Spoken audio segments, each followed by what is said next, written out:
Bonsoir à toutes et à tous, bienvenue dans cette édition d'information de l'actualité ce soir. Ouverture à Conakry des travaux de la réunion annuelle des douanes.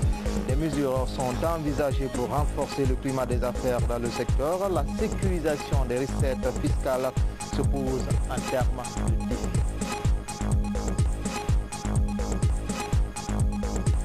Et puis nous irons sur l'île de Fotoba. Des projets sont initiés pour les insulaires et acteurs de la pêche pour améliorer leur quotidien. Une mission a été récemment sur place pour recenser les difficultés liées aux activités de pêche. Enfin, un présumé trafiquant de cocaïne vient de tomber dans les filets des services spéciaux et ceux de l'aéroport de Conakry. Près de 4 kg de cocaïne ont été saisis des mains d'un Ghanéen. Voilà pour le sommaire. Encore une fois, bonsoir à toutes et à tous. Bienvenue dans ce journal. Comme annoncé dans les titres, réunion annuelle des services des douanes guinéennes. Pendant 3 jours, les soldats de l'économie vont plancher sur des sujets pour renforcer la performance dans cette régie financière de l'État. L'ouverture des travaux a été présidée par le ministre du Budget. Mangafodé Touré, Bamba Kamara. C'est un moment d'intenses travaux pour amplifier les performances de l'administration douanière guinéenne. La revue annuelle des douanes planche sur les résultats de l'exercice 2018, examine les nouvelles charges pour l'exercice 2019 en vue d'adopter le plan d'action pour son exécution. La prévision budgétaire est passée de 7 000 milliards 806 millions contre 6 000 milliards 415 millions en 2018. Les résultats de l'année écoulée sont largement atteints grâce à l'implication et à l'adhésion des soldats de l'économie au programme de réforme et de modernisation de l'administration des douanes. Mais plusieurs défis restent encore à relever. Nous n'avons aucune école des douanes en Guinée. C'est une faiblesse. Donc nous sommes en train de nous battre pour construire une école nationale des douanes et assurer la formation. Non seulement la formation initiale, mais la formation continue. Aujourd'hui, les cadres, dans les conditions normales, chacun a droit à au moins 2 ou 3 semaines de formation dans l'année. Ce qui le permet, en fonction de son statut, de se remettre chaque fois en cause. Nous sommes en train de mettre en place une procédure de contrôle interne qui permet à la douane elle-même de détecter ses faiblesses dans l'accomplissement de ses missions. Présent à la rencontre, le ministre du Budget a exhorté les douaniers à redoubler d'efforts dans la mobilisation des recettes internes. Les besoins sont énormes, les attentes de la population sont énormes.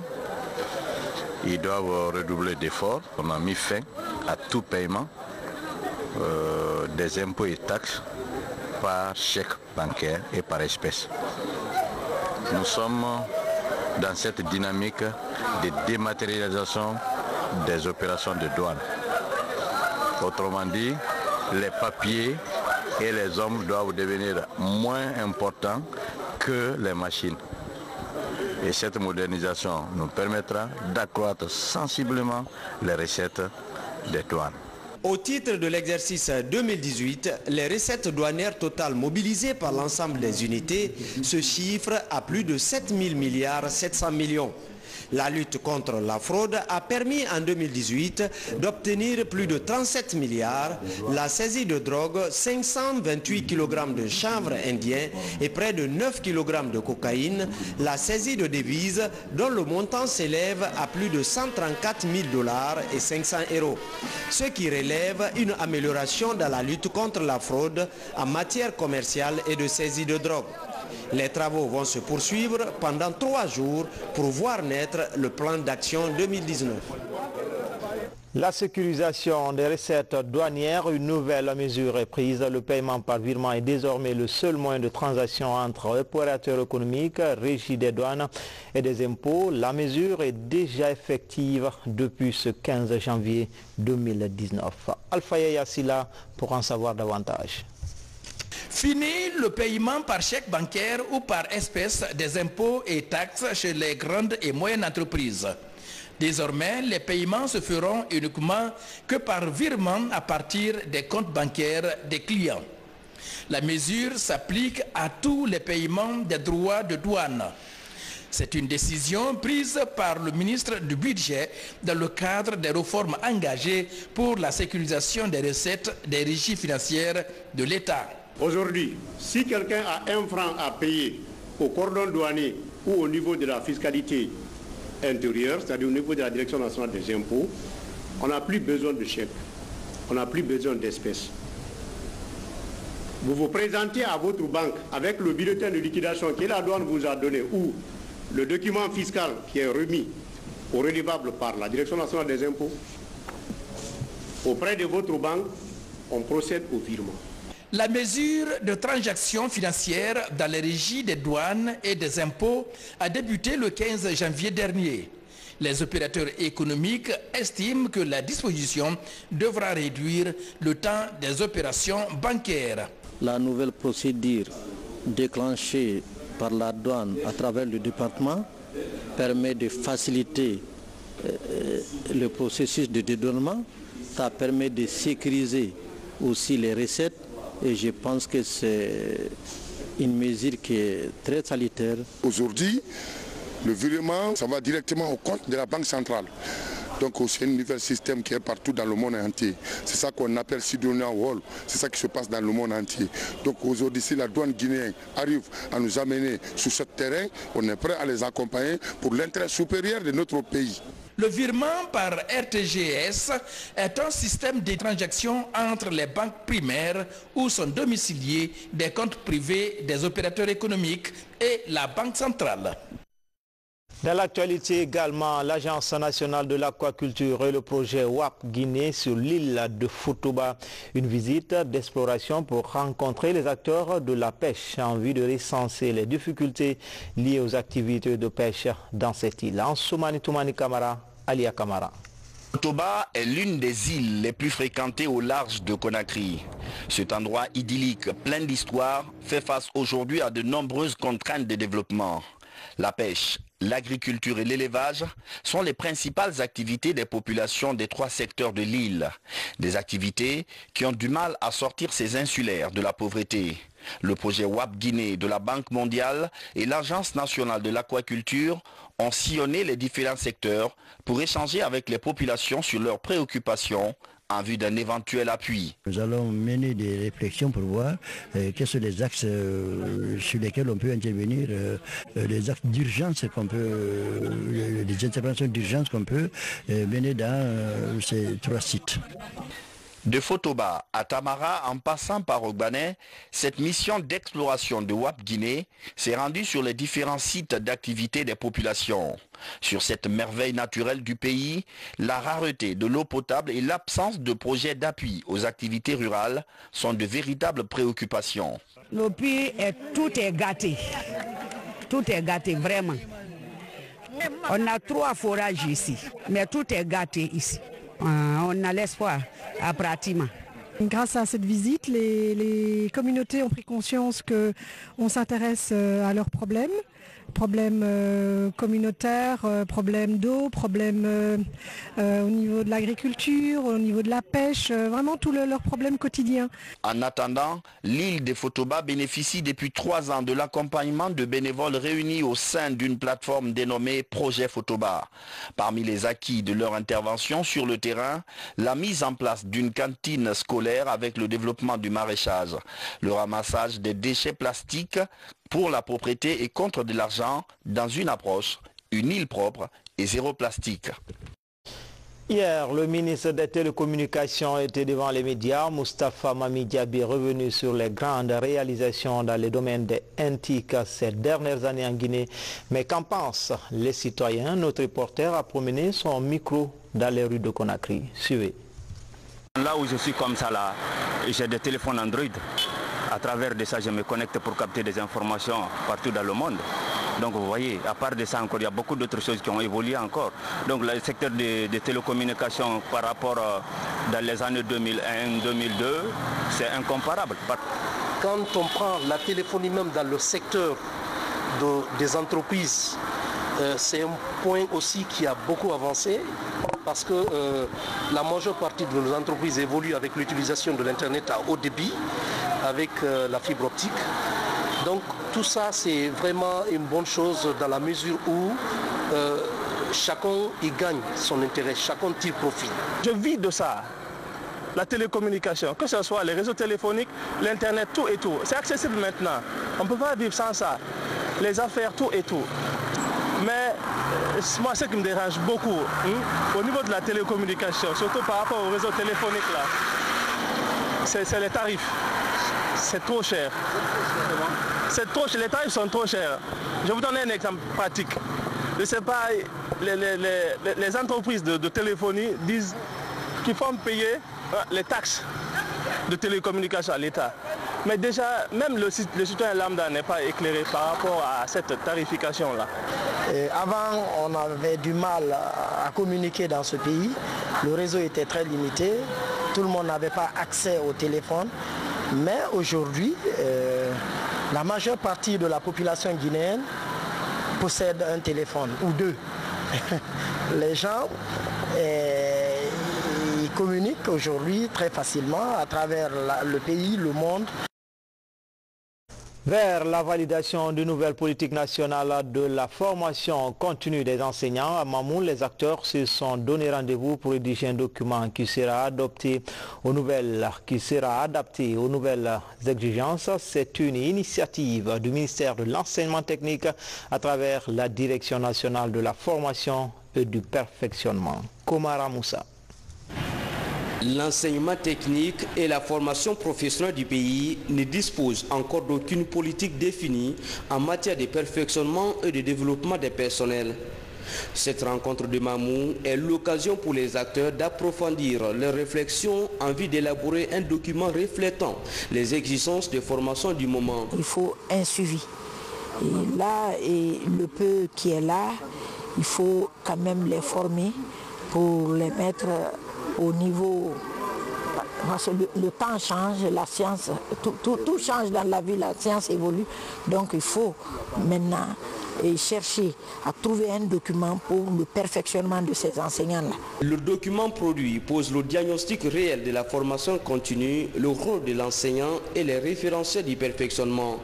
La définition et l'application d'un plan de carrière sont proposés pour valoriser les ressources humaines.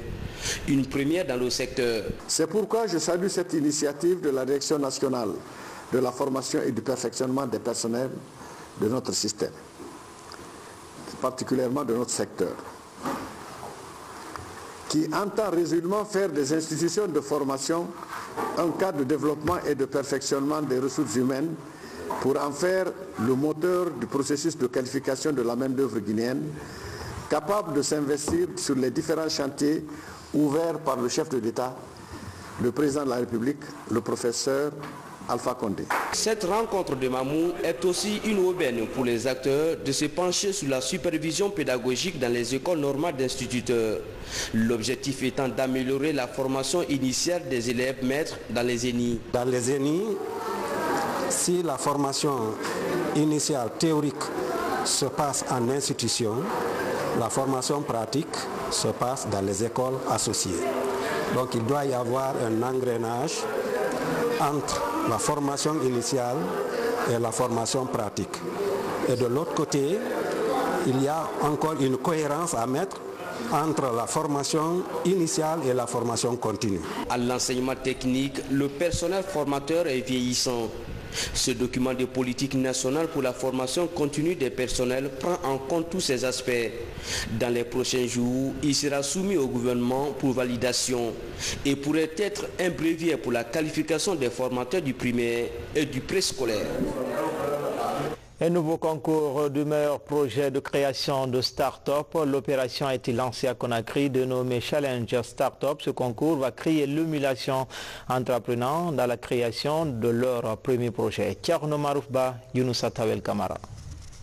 Selon une étude réalisée en 2015 par l'Agence de la promotion des investissements privés, les jeunes responsables d'entreprises représentent moins de 10%. Pourtant, plusieurs structures sont nées dans le pays qui œuvrent pour leur promotion. Avec l'incubateur Ose ton emploi, une nouvelle offensive d'entrepreneuriat jeune est enclenchée. Dénommé Startup Challenge 2019, ce concours est ouvert aux étudiants dans la création de leur start-up. C'est un projet qui consiste à recruter, à sélectionner 300 jeunes, à les former à l'esprit d'entrepreneuriat et au business model.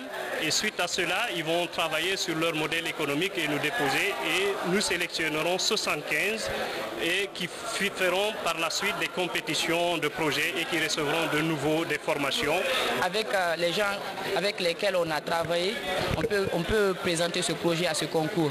Vu que c'est un projet qui impacte réellement la vie de la population guinéenne et qui, une fois qu'il est réalisé, il pourra sauver assez de vies. Cette première édition des Startup Challenge 2019 s'adresse à des jeunes étudiants, des jeunes qui préparent leur soutenance et des diplômés sortis des universités en 2018.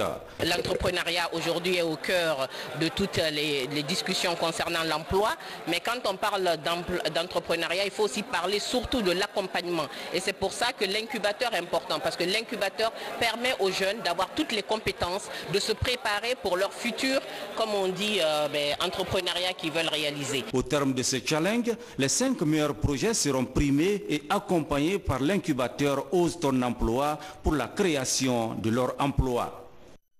Migration et développement à la Guinée, le réseau italien Link 2017 entendent passer par cette approche pour lutter contre l'immigration clandestine. Une rencontre se tient actuellement à Conakry pour débattre des risques liés à ce phénomène de société. Diamo Kaba. Le chiffre fait froid au dos. Plus de 12 000 jeunes Africains ont franchi les côtes italiennes en 2018. Cette estimation du diplomate italien interpelle la Guinée et ses partenaires de lutte contre la migration irrégulière. À travers le réseau Link 2007, Conakry réaffirme son engagement et compte maintenir son rôle de leader par sa politique nationale de migration. Cet appel à contribution implique les organisations de la société civile pour fédérer les énergies. Comme les Guinéens sont ceux à la première place pour les soi-disant, c'est-à-dire que lorsqu'ils arrivent en Europe, ils déclarent le pays d'origine, à la première place dans le 2018, il y a les Guinéens. Donc c'est un sujet extrêmement important à traiter en Guinée avec la société civile et donc bienvenue l'atelier d'aujourd'hui et de demain avec les institutions, avec les médias aussi qui peuvent aider dans la diffusion de ces messages qui doivent arriver d'une façon claire, forte et efficace. Avec les représentants du gouvernement d'Italie, nous avons eu l'idée donc de voir qu'est-ce qui est possible de faire ensemble pour essayer de freiner ou de limiter en tout cas la migration irrégulière. Ainsi, le ministère des Affaires étrangères a pensé qu'il serait important de fédérer l'ensemble des acteurs autour d'un forum où on pourrait discuter sur les causes de cette migration et essayer de trouver des solutions et faire des recommandations à l'autorité. Cet espace de dialogue propose un partage d'expériences entre institutions publiques et privées. Une nouvelle plateforme qui vient ainsi renforcer le mécanisme de communication sur les risques de l'immigration clandestine en Guinée. Les travaux devraient permettre aux participants de fournir un document de politique sous-régionale. L'objectif, c'est d'arriver à l'élaboration d'un plan d'action national et qui va nous servir pour l'atelier de Dakar, c'est-à-dire il y aura un atelier de clôture au mois de juin à Dakar. Donc la Guinée arrivera à Dakar avec un plan d'action national qu'on va intégrer au niveau de la construction de ce réseau sous-régional avec les autres 4 pays, le Niger, le Burkina, le Mali et puis le Sénégal. Autre caractère innovant de cette initiative, la projection d'un film documentaire ce mercredi à Conakry. Il s'intitule Redemption Song. Le film retrace le parcours d'un jeune migrant guinéen. Un appui pour dissuader de potentiels candidats à l'exil. Le diabète et l'hypertension sont devenus des maladies endémiques dans la région du Fouta. Pour contrer et freiner sa propagation, un centre de santé amélioré vient d'être inauguré à Pita. C'est une action de l'Association pour le développement intégré de Guinée. Abdoulaye Ningelande Diallo, Fatima Diallo. En Guinée, les maladies non transmissibles comme l'hypertension artérielle, le diabète constituent un véritable problème de santé publique. L'insuffisance de centres spécialisés est le principal handicap pour la prise en charge de ces pathologies. Préoccupé par cette situation, le député uninominal de Pita réalise un espace sanitaire régional dans la commune urbaine de cette préfecture. J'ai pensé qu'il était de mon devoir de représentant des populations de Pita, des populations de la région en général, de pouvoir faire ce centre. Et quand je vois tous les problèmes de prise en charge à tous les niveaux, j'ai pensé qu'il fallait avoir cette initiative et me battre, ajouter à ça, il y a près de 8 ans. Pita n'avait pas de radio. Les populations de Pita, pour une petite fracture, quittaient Pita pour l'abbé Mamou Conakry, juste pour faire une petite radio. Aujourd'hui, par la grâce de Dieu, aujourd'hui, on a une radio et les populations sont soulagées par rapport à ça.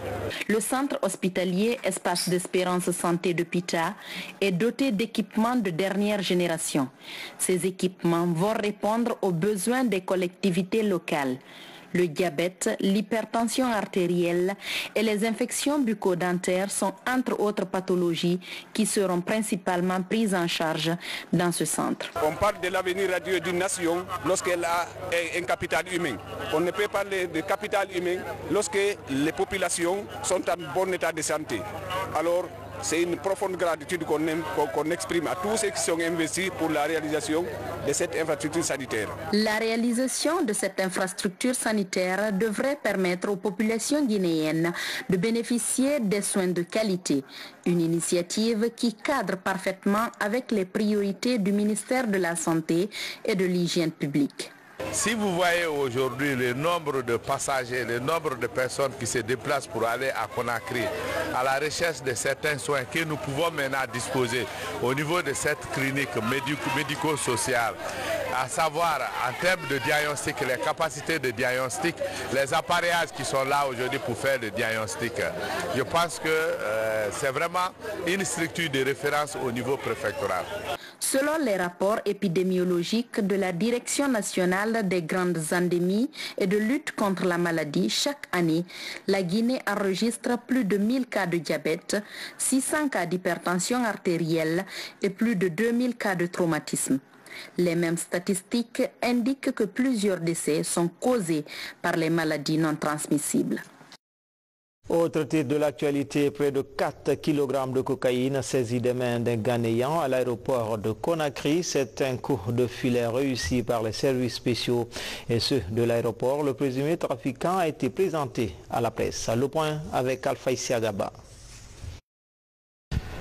Près de 4 kg de cocaïne sont saisis à l'aéroport international de Conakry par les services de sécurité. Cette saisie remonte au 13 janvier dernier. C'est dans ces ceintures que la drogue a été dissimulée par les suspects. Son propriétaire, un ressortissant ghanéen. Il serait venu du Brésil via Dubaï. La drogue était dissimulée dans les boucles métalliques de la ceinture. Chaque boucle renfermait 29 et quelques grammes de cocaïne. 29 et quelques grammes de cocaïne. Le nombre de la ceinture est 159 ceintures. Une fois arrêté à l'aéroport, ce Ghanéen a été directement mis à la disposition de l'Office central de lutte contre la drogue et les crimes organisés. Le présumé trafiquant dit ignorer la présence de stupéfiants dans ses bagages. Yeah, because not this thing I'm doing. Oui, il est bien vrai qu'on m'accuse de cela, mais franchement, pas ce que moi je fais. Le travail que je fais, c'est le business. Le business, c'est la vente des chaînes, des boucles d'oreilles, pour des femmes. I told my friend that I'm going home. C'est le deuxième réseau de trafic de cocaïne démantelé par l'Office central de lutte contre la drogue depuis le début de l'année. Progressivement, les trafiquants changent de méthode et les services de sécurité s'adaptent pour freiner le trafic. En attendant, ce présumé trafiquant est déféré au tribunal de première instance de Mafara. L'université Cheikh Modibo Diarra met sur le marché de l'emploi une nouvelle promotion. C'est la 9e du système LMD. La cérémonie de remise a mobilisé plusieurs cadres du système éducatif. Les détails avec Mamadou Saliouba. des équipements sanitaires pour l'hôpital préfectoral de Bofa. Le don est de l'ONG Aide et Partage Guinée. Cette autre assistance est destinée aux personnes à mobilité réduite. L'hôpital de Bofa manquait de moyens, vraiment, manquait de quelques matériels. Et c'est M. Camara des Camen Ressources qui a attiré mon attention sur ce fait. Et on a aussi constaté qu'il y a beaucoup de personnes en situation de handicap à Bofa. Donc c'est pour cela qu'on a pensé à Bofa. Africa Miss Université 2018 vient d'offrir un don de vivres aux structures en charge des personnes vulnérables à travers la capitale. Une occasion pour la structure humanitaire de redonner le sourire aux couches vulnérables. Dans des brefs délais, j'envisage déjà de les apporter de l'eau dans la cité de solidarité, mais aussi mon projet porte sur la revalorisation de la culture africaine, particulièrement le textile africain. De par ses potentialités hydroélectriques, la Guinée est appelée le château d'eau de l'Afrique de l'Ouest. Pour tirer profit de cette potentialité, une rencontre nationale de validation des indicateurs pour le suivi et la mise en œuvre de l'Observatoire de la CEDEAO est organisée.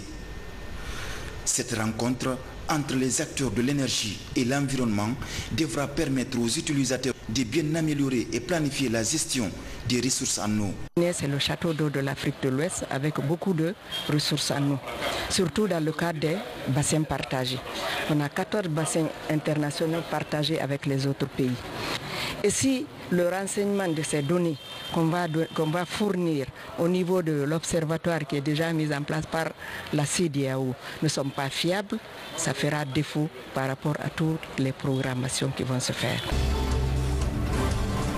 Voici le nouveau visage de quelques ruelles de Yimbaya dans la commune de Matoto. Près de 500 mètres sur 3 tronçons sont entièrement bétonnés. C'est une œuvre de l'âge Bobo Toubabou. Durant des jours, les citoyens se sont joints aux donateurs pour réaliser l'ouvrage. C'est une volonté personnelle. Cet acte, je l'ai fait pour soulager les paisibles citoyens du quartier. Pour moi, c'est un devoir citoyen afin d'aider le gouvernement dans le développement des collectivités. Vous l'avez compris, c'était plutôt l'actualité nationale sous forme de télégramme, des images commentées par Alpha Isiagaba. On revient à l'université Cheikh Modibo Diarra met sur le marché de l'emploi une nouvelle promotion. C'est la 9e du système LMD. La cérémonie de remise a mobilisé plusieurs cadres du système éducatif. Les détails avec Mamadou Saliouba. Cette année, ils sont une centaine venus de départements de sciences politiques, de droit, d'économie et de technologie de l'information de la communication. Ils reçoivent leur diplôme au bout de 3 ans de formation pour les uns et 4 ans pour les autres. La formation qu'on a reçue, c'est une des meilleures formations. Et concernant l'encadrement aussi, on a reçu le meilleur des encadrements aussi. Je pense bien en ce qui concerne le marché d'emploi, on n'aura pas de difficultés.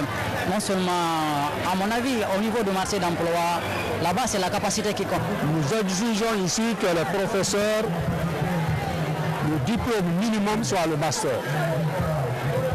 On ne prend pas un professeur qui n'a pas un niveau master.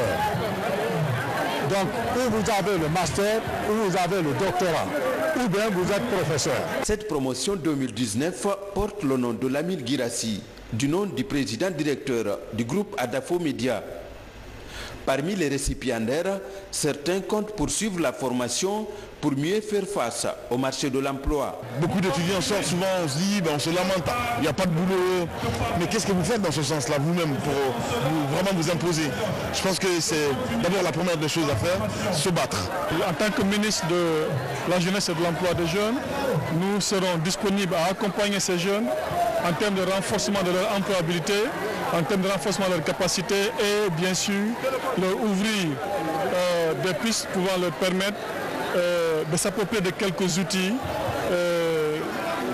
d'entrepreneuriat, de promotion, pour qu'ils soient justement les acteurs de leur propre devenir, mais aussi qu'ils soient des cadres compétents au service d'une Guinée unie, démocratique et prospère. Depuis sa création, il y a plus de 10 ans, l'Université internationale Cheikh Modibo Diarra a formé des centaines de jeunes. Pour qualifier davantage ses offres de formation, l'institution a noué des partenariats avec des universités de renom en Afrique et ailleurs.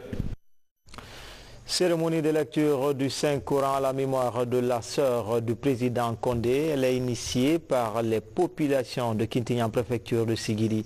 Des prières ont été dites, des bénédictions faites pour le repos de son âme. Abdul Karim Condé du bureau de presse de la présidence.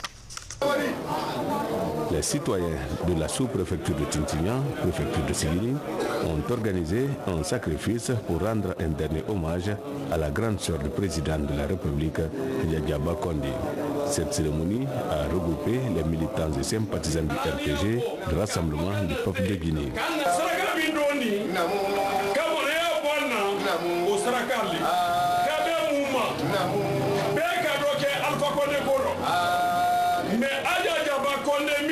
Sosai kelani ataka bumbeta di sinyasaba asiya fulo iba ke keni kele kabo morfatiru beko suni tele ayafa ka kulero kabe masayadima ko ni do brenta aka dawuro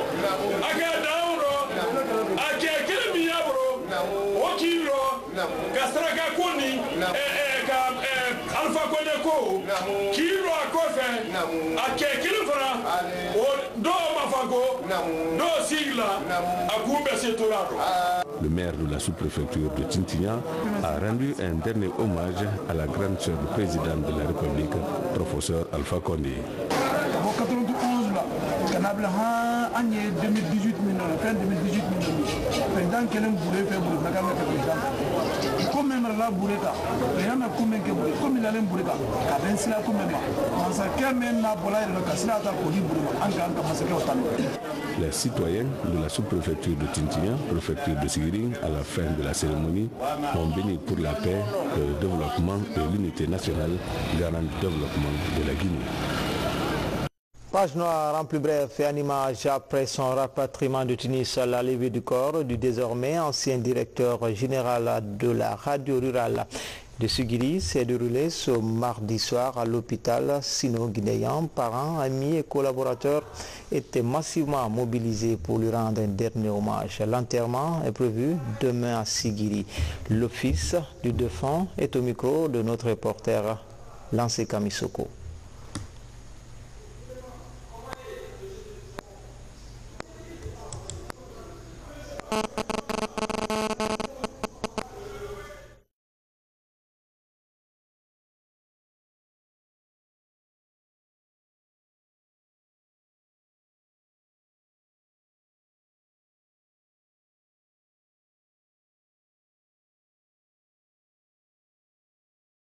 Aujourd'hui pour relater tout ce qu'il m'a dit comme enseignement, mais je ne peux que remercier le Seigneur du fait que il nous a arraché notre papa, mais on ne fait que se réjouir face à sa volonté. Mais au nom de la famille, nous remercions toute la Guinée, plus particulièrement ses amis qui se sont battus corps et âme et qui n'ont ménagé aucun effort pour l'évacuation sanitaire de mon père en Tunisie. À la fin de cette édition d'information, tout le plaisir a été pour moi de vous servir. Toutes ces informations sont à retrouver sur le www.rtgcoloma.info.